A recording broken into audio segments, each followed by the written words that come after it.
HSC pronoun referencing Dinajpur board 2019 তোমাদের এখানে বলছে the liberation war of Bangladesh, Bangladesh স্বাধীনতা যুদ্ধ ইজ আ মেমোরেবল ইভেন্ট। এটা একটা স্মরণীয় ঘটনা ইন আওয়ার ন্যাশনাল লাইফ, আমাদের জাতীয় জীবনে। শি অ্যাচিভড হার ইন্ডিপেন্ডেন্স, তাহলে এখানে শি মানিকে বাংলাদেশ। জানো তো কান্ট্রি এর পরিবর্তে, বিশেষ করে বাংলাদেশের পরিবর্তে কী বসে? শি। তাহলে এখানে লিখবো হচ্ছে বাংলাদেশ অ্যাচিভ হার ইন্ডিপেন্ডেন্স। যদি আগে শিটাকে চেঞ্জ করে বাংলাদেশ লিখে দিই তাহলে পরে আর হারটাকে কী করতে হবে না, চেঞ্জ করতে হবে না। তাহলে লিখবো হচ্ছে বাংলাদেশ অ্যাচিভ হার ইন্ডিপেন্ডেন্স থ্রু মধ্য দিয়ে স্যাক্রিফাইস অ্যান্ড ব্লাডশেড, ত্যাগ এবং হচ্ছে রক্তপাতের মধ্য দিয়ে সে তার স্বাধীনতা পেয়েছে। It is the birth right of a man, তাহলে এটা হচ্ছে একজন মানুষের জন্ম অধিকার। তাহলে এটা মানে কি এখানে বলো তো?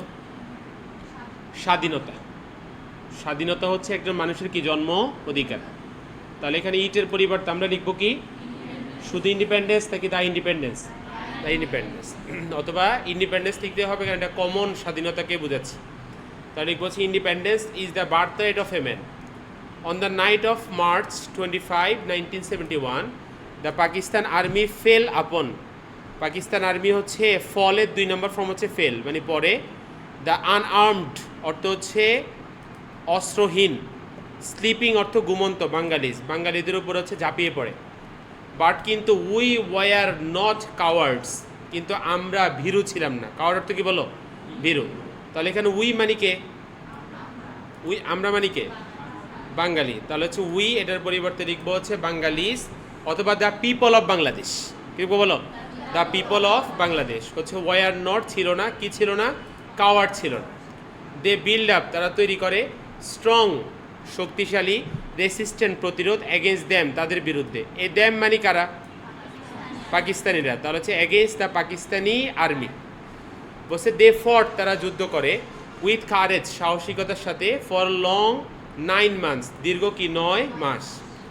আফটার 9 months ব্লাডি ওয়ার 9 মাসের রক্তক্ষয়ী যুদ্ধের পরে, and sacrifice of the freedom fighter এবং মুক্তিযুদ্ধদের ত্যাগের পরে, the red son of independence স্বাধীনতার এই সোনালি লাল সূর্যটা রোজ উদিত হয়, ইন আওয়ার সয়েল আমাদের মাটিতে। বলছে হচ্ছে অন দ্য 16 ডিসেম্বর 16 ডিসেম্বর 1971 1971 সাল।